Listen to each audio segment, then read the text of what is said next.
Okay, today we're going to do a battery upgrade in the Can-Am Maverick, the 2020.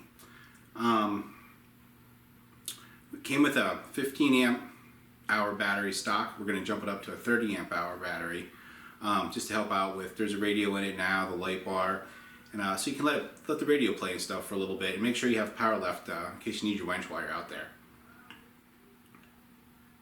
We're going to go over some of the things, how to check your battery, how to hook it up, and there's a larger battery bracket we have to install to accommodate the larger bracket on the Maverick. So let's get into it.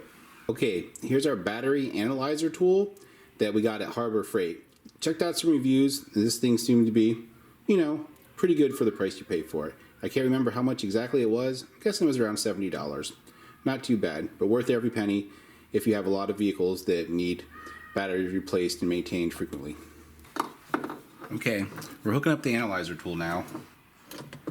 Red on red.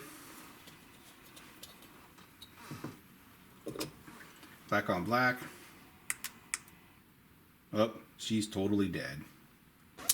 So, when you're working on the inside of this, you're going to want to be careful of these drain holes that are right here.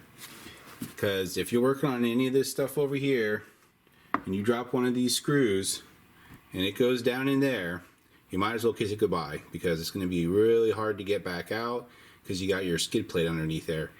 And accessing it's going to be a, well, you know where I'm going with this.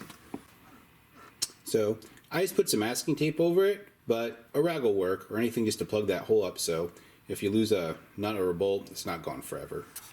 Okay, we're going to start with our negative, then we'll move on to our positive. Don't know how big of a deal it is right now, seeing as how this battery is completely dead.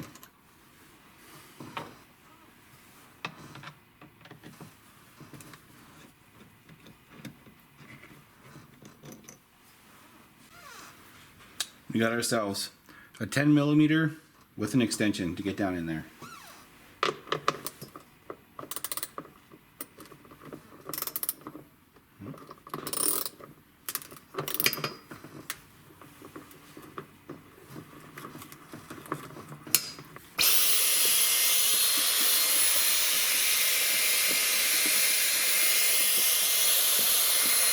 Okay, here's our old bracket, plastic.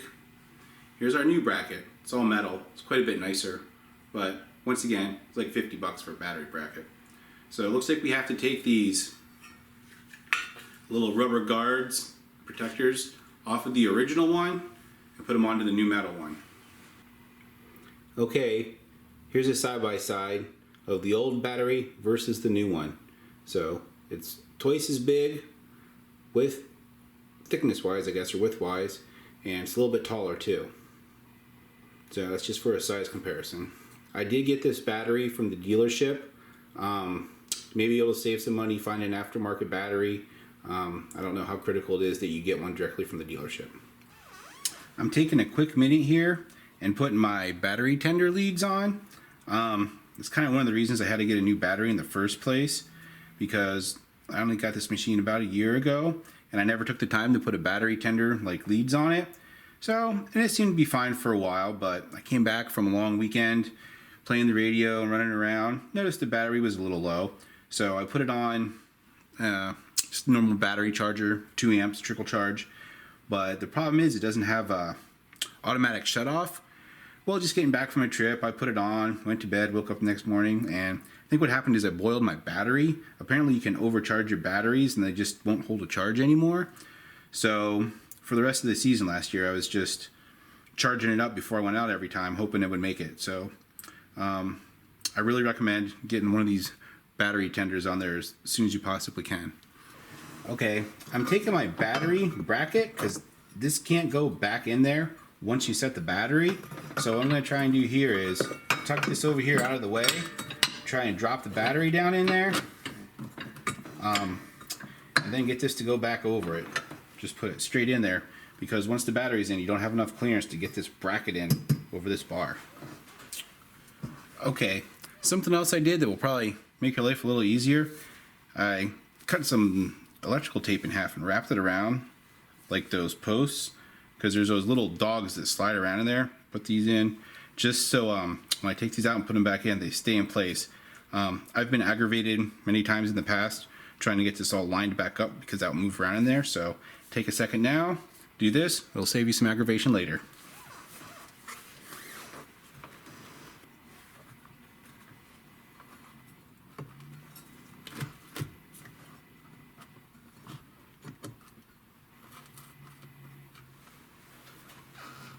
Well, that wasn't too bad. Well, I strapped some masking tape around that to avoid it from hitting while we finish our installation. Probably should have did that before I tried to put this battery in there. Another quick little tip. A lot of times it's hard to get down in there, that's kind of buried. If you take a piece of plastic and wrap it around your bolt, you can put it in there and you can reach down in there and you can line it up without trying to fiddle with it. Probably have to set the washer down in there first, but this makes life a lot easier. Okay, that's about it. Got our new battery tender wire on there. Everything's back together, nice and clean. Went pretty smooth. The noise you heard earlier, me dropping the washer, I couldn't find it. It disappeared, like I figured. So just got one out of stock, put another washer on there, and pretty simple. Good luck. Hope you enjoyed.